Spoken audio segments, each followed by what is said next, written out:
How's it going, everybody? It's time for a King Arthur Legends Rise video, and today, we're going to be talking about gear. Equipment, if you will. Probably my least favorite progression path in King Arthur, but there is an upside to it, and that is that it allows extreme theory crafting and sort of specialization of your team. Why don't I like it, though? I don't like it because it is basically the only RNG-dependent path of progression. You have a primary stat, some are static, some are not, and you have substats, and those are very static, very not static, I should say. So let's talk about how to know which pieces of gear have what sort of stat available to them. Well, you can go to your change stats page, hit the stat info button, and that's going to pull up your King Arthur website where you can see all this information. So we see here, helmet, chest, boots, they all have static primary stats. If we move on down to, say, the keepsakes, the belt, we have a bunch of different options. The magic orb, a bunch of different options, particularly attack speed. This is one of two pieces of gear that has attack speed on it. And then we have the banner. Very few pieces have this crit straight rate, crit straight damage. This is a very interesting piece. But this one is sort of more late game, so I wouldn't worry too much about what the banner has to offer. Then we start getting to the off pieces. So not the helmet, the chest, or the boots. We got earrings. They can roll with damage, crit rate, hit accuracy, defense HP, right? The necklace, very interestingly, can roll with effect accuracy. This is going to be a thing that we're going to need to lean into big time for our controller characters that really set the stage with debuffs. The ring, like the orb, can roll with attack speed. Again, one of two items with attack speed. Attack speed is super interesting because you can manipulate your character speed with these two items and the other items that have it as substats to switch your turn order. It's a turn-based game, super important. If I have a character like, say, Morgan, who can put defense down on an enemy, I want her to go before my big damage dealer goes, so that that enemy is primed with that debuff. You can also see the substats that can roll on these various pieces of gear if you go down a little bit. But this is where we start to get into the weeds. This is where the gear system for me starts to become a little icky, and it's just going to be more normalized once we get to late game. But that's because it's all RNG based. And honestly, my recommendation is get a piece of gear that has a good primary stat for your helmet, your chest, and your legs. This is automatic. And then try and get, one, maybe two good subsets there. For instance, my Bedivere, I was farming these rings, and I got one with attack speed. Fantastic. He's my biggest damage dealer. I need him to be going quickly, but the substats are not very good. And if I wanted to craft this ring, especially at like a 5-star level, this gets expensive fast, both on your stamina and your other resources. So it becomes very untenable, okay? So that's my big recommendations. Check out what kind of stats are available on the different pieces of gear. Keep in mind that the orb and the ring have attack speed, and keep in mind that the necklace has effect accuracy. We're gonna talk about that when we talk about recommendations. But now let's talk about sets and where you can get which sets I would recommend you really build into. So my Bedivere here, you can see he has a crit set and an attack set. Let me go to a different character now. My favorite character by far, one everyone got for free, Morgan. She's got a vigor set and she's got an accuracy set. This is very important because I need her to land her debuffs, and the vigor set allows her to spam things. We talked about this in another video. The vigor set is super impactful. It's even more impactful than attack speed in this game, honestly, because it allows you to generate an additional vigor. Vigor is a resource that is used team-wide. So if I have one character generating additional vigor, maybe I'm not having them spam their ability, instead they use their A1, then a different character can utilize that vigor down the line, particularly, Bedivere, he can start spamming his A2 ability, this monstrously damaging ability. All right, so those are a bunch of sets, right?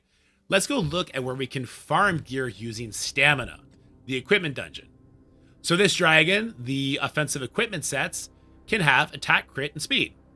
The defensive equipment sets, defense, life, drain. Then the keepsake sets, corrosion, immortal, and strife. You notice how vigor and accuracy weren't on this list?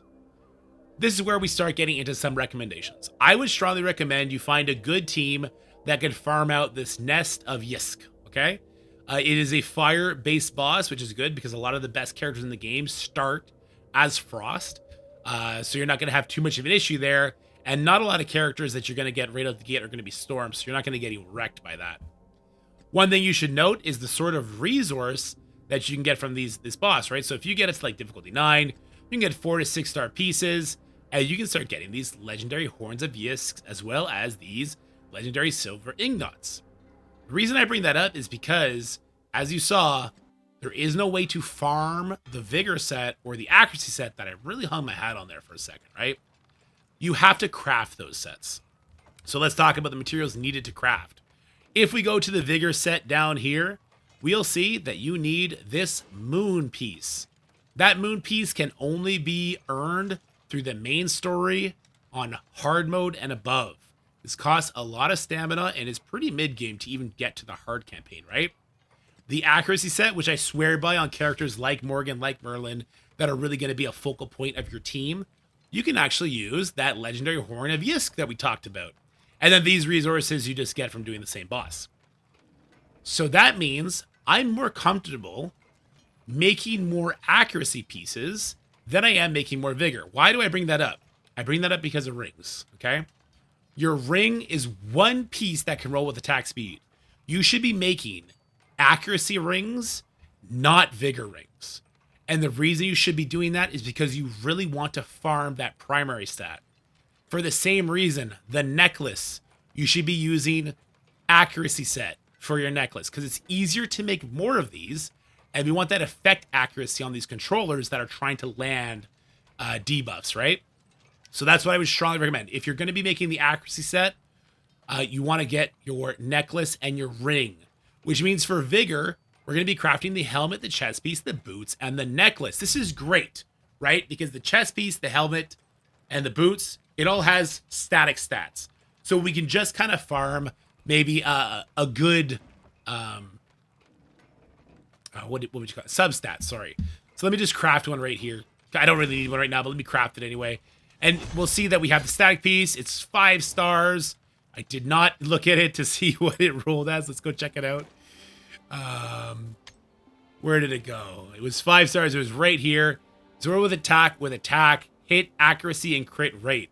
So right away, I see these substats, and I'm like, this isn't great for a character that I just want to land debuffs, but maybe there's a different attacking character that I do want these sort of substats on, and that's fantastic, especially this crit, this hit accuracy. That's something I need to start looking into. So that's my recommendation for sure, is we want to be farming the dragon boss that has the attack gear. This we can then put on characters like our Bedivere, like our Tristan. Well, Tristan, you won't put the speed stat on. And then with the resources that we get for actually just spam farming them, we can make vigor sets. We can make those accuracy sets. And that's going to be just the most economical way to get through it. So let me give a good starting team recommendation. So what I would do is if you don't have Bedivere, but you have somebody like Tristan, I would load them up with a good damage stat. So Tristan has speed stat. That's because he does scale off of attack speed, as you can see in his kit. You might want to check your characters before you do that, right? So each point of attack speed increases damage per hit. That's an important part of Tristan's kit. So using the gear you get from the Dragon Boss, gear these guys up. Don't craft rings. Don't try and farm attack speed. Don't try and farm attack percent by crafting these pieces of gear. Get them through RNG from the dragon, because really we're only going to have one big damage dealer on a team, and then we're going to have a bunch of vigor people on the team. So you see here, my Merlin, vigor. My Morgan, vigor. My Jillian, vigor. My Gwen, vigor. My Ain, vigor. I have so many vigor pieces. Even my ISO, vigor. Oh no, she doesn't have vigor. Oh, she's dead to me. And the reason we really want to lean into the vigor sets with one big damage dealer is because we love it when these characters can spam their very impactful abilities. Let's look at Morgan. We talked about this briefly. Well, first of all, her passive, when she does her basic, decrease defense, decrease damage taken, increase. And if you have her as Frost, then she can strip buffs and she can do damage taken, decrease. I want her to spam this special for me. I want her to have the extra accuracy so she can actually remove these buffs. And that's just, it's a good kind of gear setup for your team. Let's show something in action here. What can I show? Let me show. I got a good one. Let me show the boar. Let me show the boar on the highest difficulty. So I have Morgan and I have Merlin. Both have vigor sets, and these two guys have damage sets. So let's go in here and I'll show you why this is so great for me. So I don't have a good speed up on my Tristan, which is why I don't lean onto him as much as I did before. You see, he's going before the Morgan. So he's not hitting defense down. Kind of irrelevant on this particular boss because the shield eats up all the damage anyway, right? Now I have my Bedivere going. This is bad. If I can make my Bedivere go last after Morgan, after Merlin, he would no longer be hitting to the barrier. As it is now, watch, his entire first attack gets wasted. He hits into the barrier. His passive does hit that right tusk, which is kind of nice, but a huge waste of damage. Now you can see we lost some vigor here. Morgan immediately earned it all back. She can just spam her special as much as she wants. We'll take some of those buffs off, and we're going to give defense down. Same with Merlin. You see the vigor is full again because he's got that set on. So we'll then do the special here, hit multiple time, pulls that off. And now Tristan, he's hitting into defense down. This is fantastic. Watch this damage. See? Giant increased damage. 41,000. So now we already have one defense down. I know that Morgan, she does extra defense down on her basic with her passive right here. This Squall of Thorns. Which, by the way, Morgan, you got to get her to Chivalry 3 as fast as possible. But let's go ahead and throw that on the boss. Again, with the accuracy, she should land it. See? Another form of defense down. And now we're going to have Tristan hit super hard. So he's got attack speed up. He's hitting to a bunch of attack speeds down. He doesn't have his passive up. He's still hit for 36,000 damage. So it's by cleverly having these sort of kits where I could spam Tristan ultimate because I used Morgan's basic instead of her special. Still got defense down. Tristan can then use his ultimate, absolutely wrecks. And by having your gear set up in such a way, you can really push content a lot harder.